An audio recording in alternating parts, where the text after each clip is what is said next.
Peter Drucker की एक मशहूर कहावत है कि भविष्य का अंदाज़ा लगाने का सबसे अच्छा तरीका है उसे खुद बनाना। और आज का हमारा टॉपिक इसी बात पर एकदम फिट बैठता है। नमस्कार और हमारी आज की इस गहरी पड़ताल में आपका स्वागत है। आज हमारे सामने द इंडियन एक्सप्रेस में छपा एक लेख है। ये भारत के 2070 तक नेट ज़ीरो बनने के महत्वाकांक्षी लक्ष्य पर एक कह सकते हैं कि बहुत ही दिलचस्प नज़रिया पेश करता है।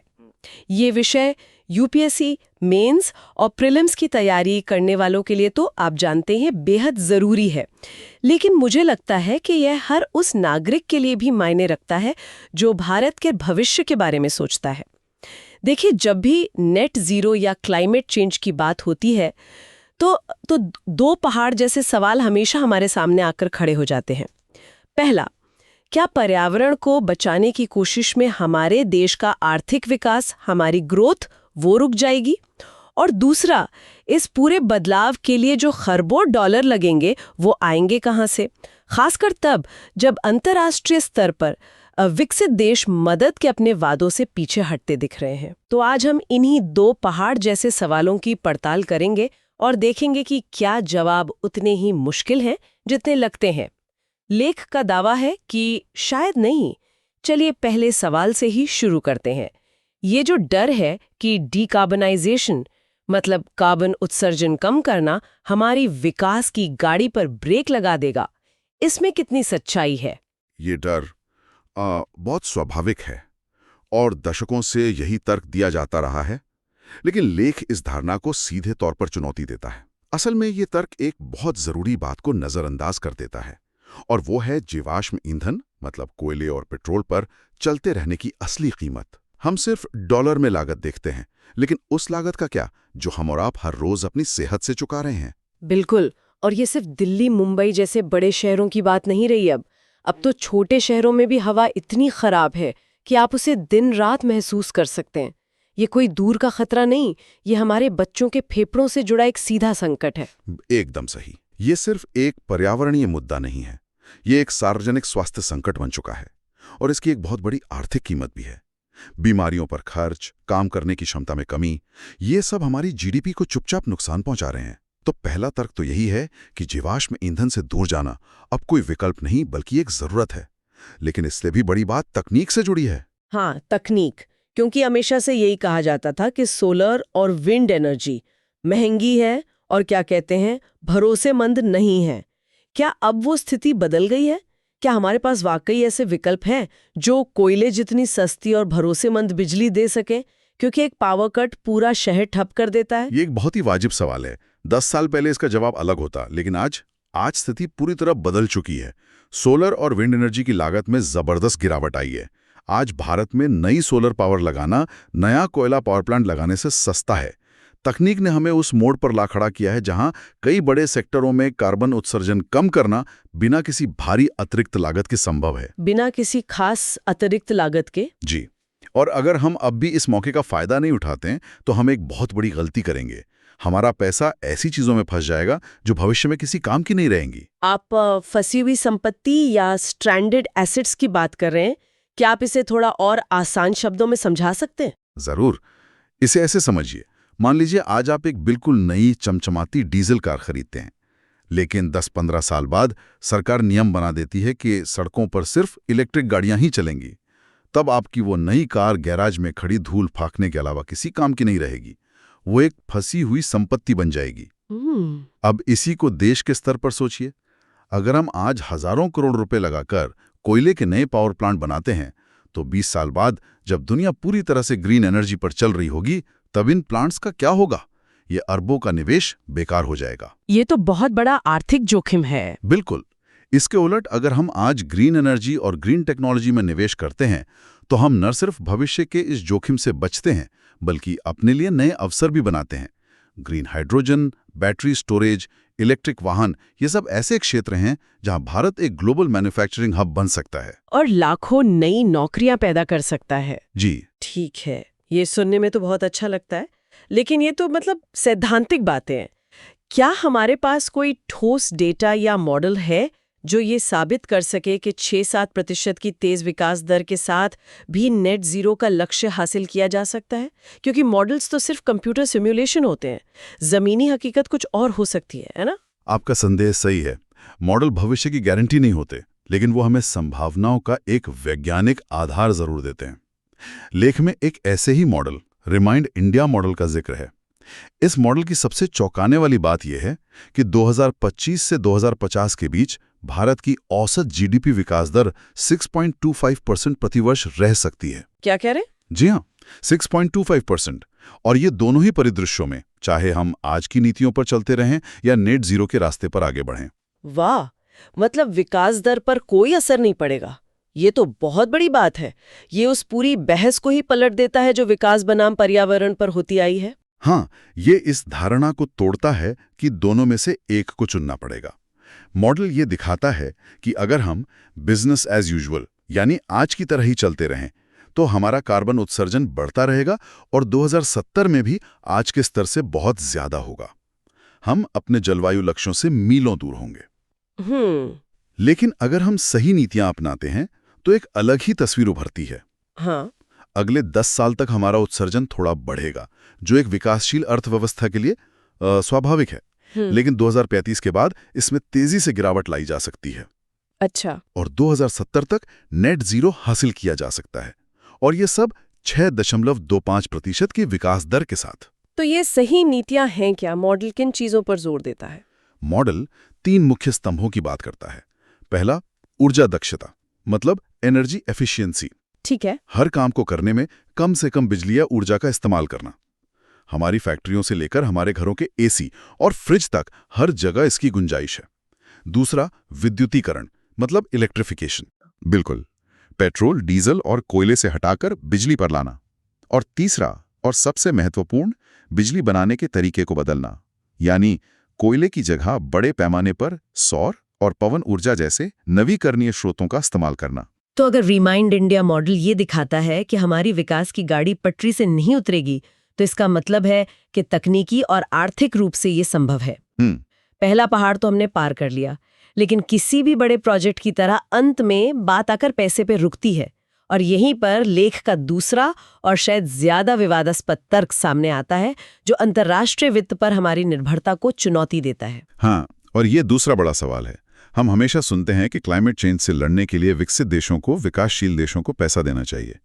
कॉप की हर मीटिंग में इस पर बड़ी बड़ी बहसें होती हैं। लेकिन लेख का तर्क है कि भारत को इस मदद का इंतजार करना बंद कर देना चाहिए। इंतजार करना बंद कर देना चाहिए? लेकिन क्यों? ये तो हमारी जरूरत है। यहाँ हमें मदद के प्रकार को समझना होगा। कॉप में जिस रियायती वित्त या कंसेशनल फाइनेंस की बात होती है, उसका मतलब है बहुत कम ब्याज पर मिलने वाला कर्ज या फिर सीधी ग्रांट, जो एक तरह की आर्थिक सहायता होती है। जी। लेख कहता है कि दुनिया में ऐसा पैसा बहुत कम है, और जो थोड़ा बहुत है भी, वो उन सबसे गरीब और छोटे देशों को प्राथमिकता देगा जिन्हें इसकी सबसे ज्यादा जरूरत है, जैसे कि अफ्रीकी देश या छोटे द्वीपीय राष्ट्र। बिल्कुल। भारत की अर्थव्यवस्था का आकार और हमारी बढ़ती ताकत को देखते हुए दुनिया हमसे ये उम्मीद करेगी कि हम अपने बदलाव का ज्यादातर खर्च खुद उठाएं। तो आप कह रहे हैं कि असल मुद्दा विदेशी मदद का इंतजार करना नहीं, बल्कि अपने घर को ठीक करना है, ताकि बाहर का पैसा खुद आए। ये तो पूरी समस्या को देखने का नजरिया ही बदल देता है। एकदम। हमें मदद वाले पैसे की जगह मुनाफे वाले पैसे को आकर्षित करने पर ध्यान देना होगा। और अच्छी खबर यह है कि दुनिया के वित्तीय बाजारों में ऐसी परियोजनाओं के लिए निजी पूंजी की कोई कमी नहीं है, जो क्या कहते हैं, बैंक करने लायक हो, यानी जिनसे मुनाफा कमाया जा सके। जी। दुनिया भर के पेंशन फंड्स, इंश्योरेंस कंपनियां और निवेश बैंक ऐसे सुरक्षित और लाभदायक अवसरों की तलाश में हैं। भारत को बस खुद को एक आकर्षक डेस्टिनेशन बनाना है। ठीक है, तो यहाँ सबसे बड़ा सवाल खड़ा होता है, इस निजी पूंजी को, इस मुनाफे वाले पैसे को भारत में लाने के लिए हमें जमीनी स्तर पर क्या करने की जरूरत है? क्योंकि पैसा वहीं आता है जहां उसे सुरक्षित और लाभदायक माहौल मिलता है। यहीं पर लेख की सबसे महत्वपूर्ण सिफारिशें आती हैं, जो घरेलू सुधारों पर केंद्रित हैं। और इसमें सबसे बड़ी चुनौती है हमारे बिजली क्षेत्र, खासकर बिजली वितरण कंपनियों यानी डिस्कॉम्स की हालत सुधारना। डिस्कॉम्स? जी, ये कंपनियां पूरे बिजली बाजार की रीढ़ हैं। ये ही बिजली उत्पादकों से बिजली खरीदकर हम तक पहुंचाती हैं। अगर खरीदार ही कंगाल होगा तो कोई भी बिजली बनाने में पैसा क्यों लगाएगा? ये तो बहुत पुरानी समस्या है। दशकों से डिस्कॉम्स कर्ज में डूबी हुई हैं। इसकी मुख्य वजह क्या है? इसकी कई वजह हैं। बिजली चोरी और ट्रांसमिशन में होने वाला नुकसान एक बड़ा कारण है, लेकिन सबसे बड़ी वजह है बिजली की कीमतों का राजनीति से प्रभावित होना। वोट बैंक के लिए अक्सर बिजली की दरें लागत से भी कम रखी जाती हैं, जिससे डिस्कॉम्स को लगातार घाटा होता है। इसलिए लेख कहता है कि हमें इन कंपनियों में गहरे सुधार करने होंगे। इसमें कुछ राज्यों में हो रहे चयनात्मक निजीकरण जैसे कड़े कदम भी शामिल हो सकते हैं, ताकि वे पेशेवर तरीके से चल सकें और आर्थिक रूप से मजबूत बने। लेकिन एक मिनट, आप निजीकरण और बिजली की कीमतों को बाजार से जोड़ने की बात कर रहे हैं। भारत में एक बड़ा तबका है, किसान हैं, गरीब परिवार हैं, जिनके लिए बिजली की मौजूदा दरें भी बहुत ज्यादा हैं। क्या इन सुधारों से उनके लिए बिजली और महंगी नहीं हो जाएगी? इस सामाजिक पहलू से कैसे निपटा जाए? ये एक बेहद जरूरी और संवेदनशील मुद्दा है, और इसका जवाब सबको सस्ती बिजली की बजाय जरूरतमंदों को सीधी मदद में हो सकता है। मतलब बिजली की कीमत को उसकी असली लागत के करीब आने दिया जाए, ताकि बिजली कंपनियां चल सकें। और जो गरीब परिवार या किसान उस कीमत को नहीं चुका सकते, उन्हें सरकार सीधे उनके बैंक खाते में सब्सिडी दे। अच्छा, जैसा कि एलपीजी सिलेंडर के मामले में किया जाता है? बिल्कुल। इससे मदद सही लोगों तक पहुंचेगी और पूरे सिस्टम का वित्तीय स्वास्थ्य भी नहीं बिगड़ेगा। इसके अलावा नियामक प्रणाली में भी सुधार की जरूरत है, ताकि बिजली की कीमतें मांग और आपूर्ति के हिसाब से थोड़ी लचीली हो सकें। तो मतलब डिस्कॉम्स का सुधार सबसे पहली सीढ़ी है। इसके अलावा और क्या जरूरी है? विदेशी निवेशकों को एक स्थिर और भरोसेमंद कानूनी ढांचा चाहिए। उन्हें ये भरोसा होना चाहिए कि अगर सरकार के साथ उनका कोई विवाद होता है, तो उसका निपटारा जल्दी और निष्पक्ष तरीके से होगा। ये सिर्फ ऊर्जा क्षेत्र के लिए ही नहीं, बल्कि हर तरह के विदेशी निवेश के लिए जरूरी है। संक्षेप में कहें तो भारत की ऊर्जा प्रणाली को बदलने की चाबी अंतर्राष्ट्रीय बैठकों में नहीं, बल्कि हमारे अपने घरेलू सुधारों में छिपी है। इसमें विश्व बैंक या एशियाई विकास बैंक जैसे बहुपक्षीय विकास बैंकों एमडीबीज की क्या भूमिका हो सकती है? एमडीबीज की भूमिका बहुत दिलचस्प और महत्वपूर्ण है, जिसे कॉप की बहसों में अक्सर नजरअंदाज कर दिया जाता है। एमडीबीज खुद सारा पैसा नहीं लगाते, वो एक तरह से प्राइवेट निवेशकों के लिए गारंटर का काम करते हैं। गारंटर? जी। सोचिए, अगर कोई बड़ा और भरोसेमंद संस्थान जैसे वर्ल्ड बैंक किसी प्रोजेक्ट में थोड़ा पैसा लगाता है और कहता है कि हम इस प्रोजेक्ट के पीछे खड़े हैं, तो प्राइवेट निवेशकों का भरोसा कई गुना बढ़ जाता है। अच्छा। वो ज्यादा आत्मविश्वास से पैसा लगाते हैं। एमडीबीज अपनी साख और विशेषज्ञता का इस्तेमाल करके अरबों डॉलर के निजी निवेश को उस तरफ मोड़ सकते हैं जो शायद अकेले ना आता। वो जोखिम कम करने का काम करते हैं। तो वो सीधे कर्ज देने के बजाय एक उत्प्रेरक यानी कैटलिस्ट की भूमिका निभाते हैं। बिल्कुल सही शब्द। और एमडीबीज से जुड़े मुद्दों पर बात करने का सही मंच कॉप नहीं, बल्कि G20 है, जहां दुनिया की सबसे बड़ी अर्थव्यवस्थाएं बैठती हैं। लेख का सुझाव है कि भारत को G20 का इस्तेमाल एमडीबीज को ये दिशा देने के लिए करना चाहिए कि वे निजी पूंजी को ग्रीन प्रोजेक्ट्स की ओर लाने में ज्यादा सक्रिय भूमिका निभाएं। तो आज की इस पूरी चर्चा का सार ये है कि वैश्विक अनिश्चितताओं के बावजूद भारत के लिए 2070 तक नेट जीरो का लक्ष्य नामुमकिन नहीं है।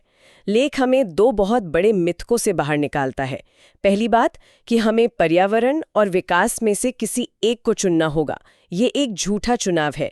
हमारे पास मॉडल और तकनीक हैं जो दिखाते हैं कि हम 6% से ज्यादा की विकास दर बनाए रखते हुए भी अपने उत्सर्जन को कम कर सकते हैं।